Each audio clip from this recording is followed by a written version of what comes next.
Hello students, class 8th में हम आज पढ़ेंगे लेयर्स ऑफ सॉयल। मिट्टी की परतों के बारे में। The different layers of soil are, मिट्टी की जो अलग अलग परतें हैं वे निम्न है। फर्स्ट है top soil, the upper most layer which is rich in humus which makes the soil fertile and provide nutrients to the plants. This layer can retain more water. यह सबसे ऊपरी लेयर होती है और इसमें ह्यूमस अधिक मात्रा में होता है, जिसके कारण सॉयल अधिक फर्टाइल होती है और यह प्लांट्स तक न्यूट्रिएंट्स पहुंचाने का काम करती है। और यह जो लेयर होती है इसमें वाटर भी बहुत अधिक होता है। सेकेंड है सब soil, this layer is more hard and compact and has lesser amount of humus. It contains more of sand, silt and clay.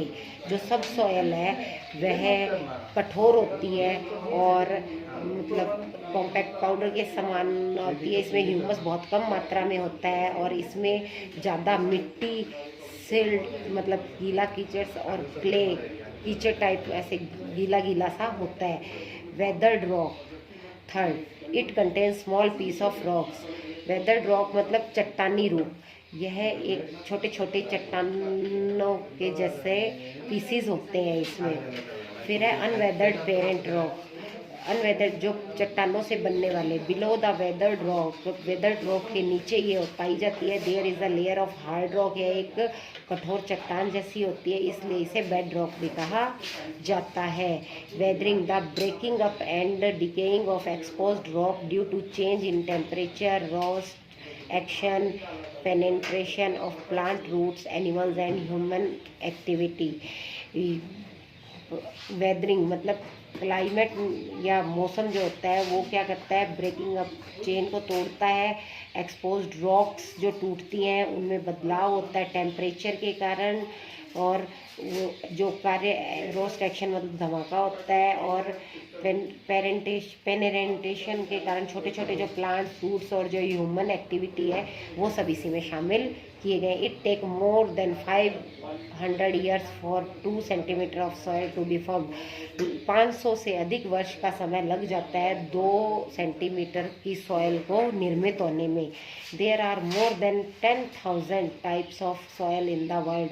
और 10,000 प्रकार से अधिक प्रकार की जो मिट्टी है वो पूरे विश्व में पाई जाती है। Soil consist of 45% minerals, 25% water, 25% air and 5% organic matter. मिट्टी में जो है वो 45% तो मिनरल्स होते हैं, 25% वाटर होता है, 25% एयर और 5% जो ऑर्गेनिक मैटर्स यानी कि जीव जंतु वगैरह वो सब पाए जाते हैं। फिर है टाइप्स ऑफ सॉयल, मिट्टी के प्रकार। Alluvial soil, fertile soil made up of clay, sand and silt. जो उपजाऊ मिट्टी है वो किससे मिलकर बनती है, क्ले, सैंड एंड सिल्ट से मिलकर बनती है। Black soil, black in colour, wet and sticky and retains moisture but cracks when it become dry. जो ये कलर में ब्लैक होती है, सूखी होती है, स्टिकी थोड़ी मतलब बिखरी बिखरी सी और मॉइस्चर नमी को लिए होती है, लेकिन इसमें ये जैसे कि बंजर होती है वैसे क्रैक पड़ जाते हैं और यह सूखी रहती है। फिर है रेड सॉयल, लाल मिट्टी। It has high iron content hence is red in colour. इसमें आयरन की मात्रा अधिक होने के कारण यह कलर में रेड होती है। Laterite soil, it is purpose brown soil and is less fertile.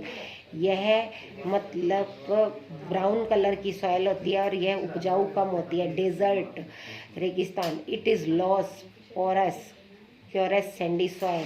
यह एक बिखरी बिखरी ढीली और मतलब रेगिस्तानी मिट्टी होती है। माउंटेन सॉयल, पर्वतीय मिट्टी। इट इज़ ब्राउन सॉयल, यह भी भूरे रंग की होती है विद गुड टेक्सचर, अच्छे टेक्सचर के साथ, और इसमें ह्यूमस अधिक पाया जाता है और यह बहुत अधिक उपजाऊ होती है। फिर है degradation of soil and methods of conservation, मिट्टी का कटाव और उसे रोकने के उपाय।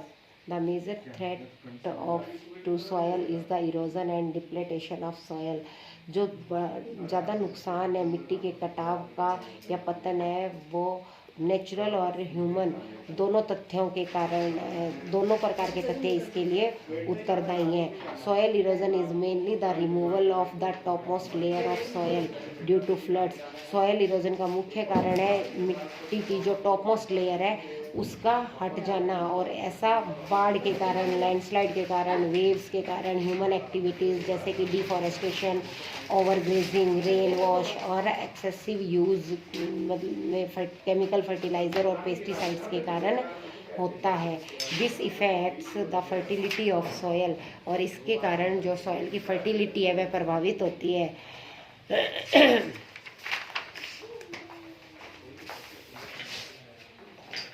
मेथड्स ऑफ सॉयल कंजर्वेशन, मिट्टी के संरक्षण के उपाय। The various methods by which soil can be conserved are, निम्न तरीकों से हम मिट्टी को संरक्षित कर सकते हैं। फर्स्ट, अफॉरेस्टेशन, वनीकरण। Soil erosion can be checked by planting more trees. Soil erosion को रोकने के लिए हमें सबसे पहले क्या करना होगा, अधिक से अधिक पेड़ लगाने होंगे। The roots of the trees hold the soil firmly and also control the flow of water. जो जड़ें हैं पेड़ की वह काफ़ी गहरी होंगी और यह पानी के कंट्रोल को रोकने का काम करेंगी। फिर है मल्चिंग, पलवार।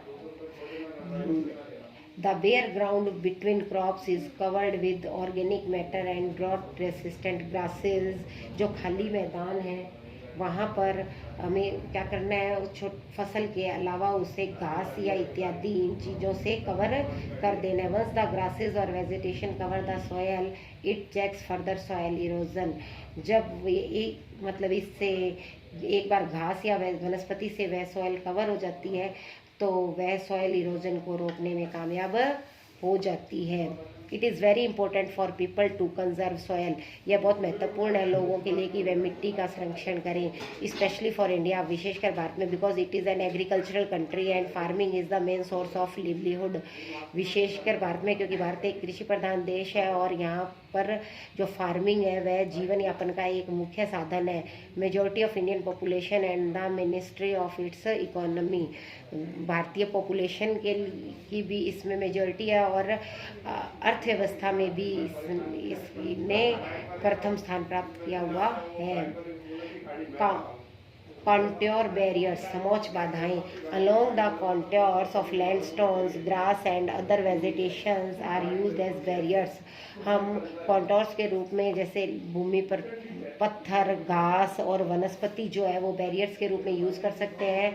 It reduce the water flow and trenches are made in front of the barriers to collect water. और इससे हम पानी के फ्लो को रोकते हैं। तो ये क्या है, बैरियर्स के रूप में मतलब पानी रोकने का काम करते हैं और पानी इकट्ठा हो जाता है। रॉक डैम्स या check dams. Hug piece of rocks are filled up in the uphill region in order to slow down the flow of water, which also prevent the loss of soil।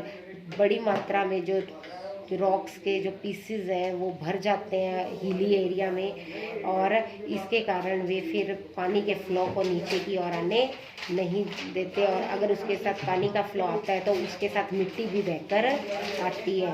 फिर है terrace farming, छत पर खेती। In mountains are hilly regions, broad flat steps और terrace are made to practice farming.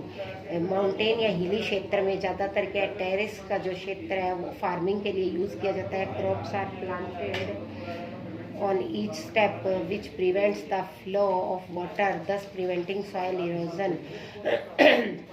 जो फसल उत्पादित की जाती है या जो प्रत्येक कदम मतलब ऐसा रखा जाता है वाटर के लिए वो सॉयल इरोजन को रोकने का काम करता है। इंटरक्रॉपिंग, अंतर फसलें, मतलब फसलों के बीच कितना अंतर होना चाहिए। Various leguminous crops are grown in alternate rows and several other crops management practice are adopted in other order to minimise soil erosion.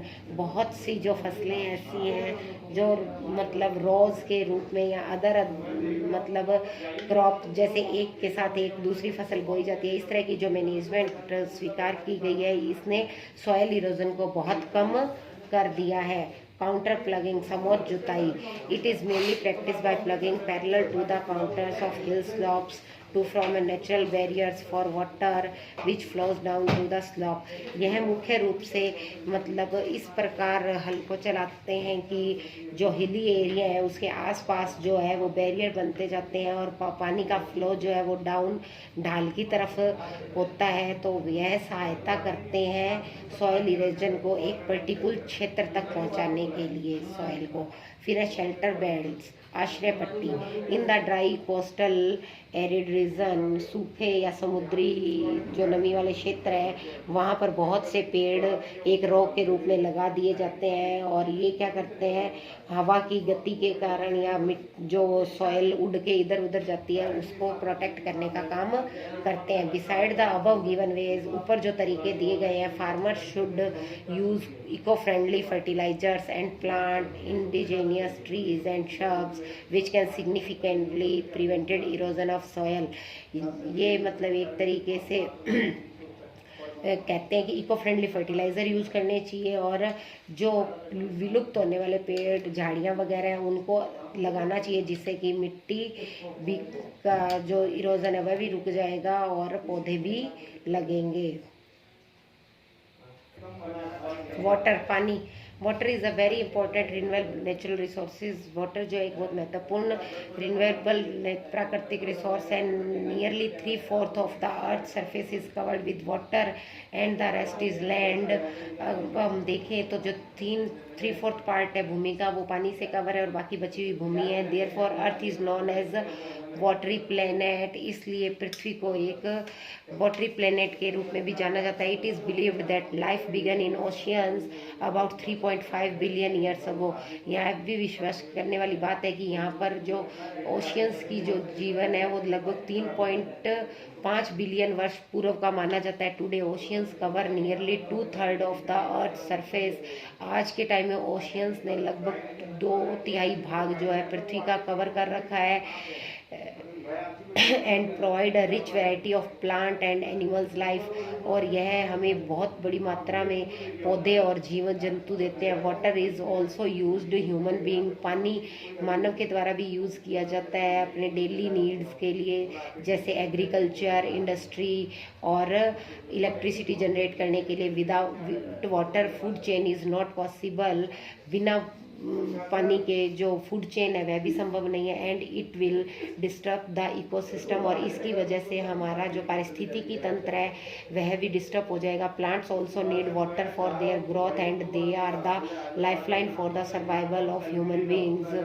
Plants जो है उन्हें भी पानी चाहिए ग्रोथ के लिए, और अगर हम सही मायने में कहें तो जो वाटर है वो किसी भी ह्यूमन बीइंग के लिए लाइफलाइन का काम करता है। The water present in the ocean is saline and hence not fit for human consumption.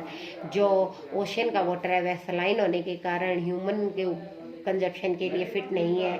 Fresh water present on the earth is about 2.7%। जो साफ पानी है वह हमारी पृथ्वी पर केवल 2.7% and nearly 70% of this water is in the form of glaciers and ice sheets in Greenland, Antarctica and in the mountains regions. और इसका भी जो 70% भाग है वह ग्लेशियर या आइस शीट के रूप में ग्रीनलैंड, अंटार्कटिका और माउंटेन क्षेत्र में है, which is insensible due to its location, और ऐसा उसकी स्थिति के कारण है।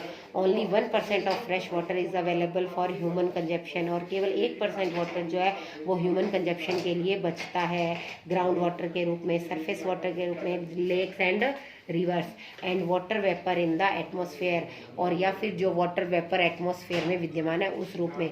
Water on the earth surface can not be added और सबट्रैक्टेड। और जो वाटर है हमारी पृथ्वी पर वह न ऐड कर सकते हैं न सब्सट्रैक्ट कर सकते हैं। इस quantity remains the same and the water on the earth surface is in continuous movement from earth to the air and back to the earth. इसकी क्वांटिटी हमेशा सेम ही रहती है और अर्थ सरफेस पे लगातार मूवमेंट्स के कारण, हवा और पानी के कारण ये आगे पीछे होती रहती है। The free movement responsible for this continuous process are evaporation, और इसके कारण जो मूवमेंट्स इसके लिए जो उत्तरदायी हैं या लगातार जो प्रक्रिया चलती है वो क्या, इवेपोरेशन है, कंडेंसेशन है, प्रेसिपिटेशन है, और ये लगातार चलती रहती है। This entire process is known as water cycle, और इसे एक वाटर साइकिल के रूप में जाना जाता है। Water used by human being is not only used for drinking and washing but various other purpose such as agriculture, industries generating hydro electricity through reservoirs of dams. Human being के द्वारा पानी न केवल पीने और धोने के लिए यूज़ किया जाता है बल्कि दूसरे अन्य पर्पज़ के लिए भी यूज़ किया जाता है, जैसे कि एग्रीकल्चर हो गया, इंडस्ट्री हो गया, बिजली बनाने का काम हो गया, डैम्स में पानी इकट्ठा करना हो गया। इस तरह as the population is increasing the demand for food, जिस तरह से जनसंख्या लगातार बढ़ रही है भोजन की डिमांड भी बढ़ रही है।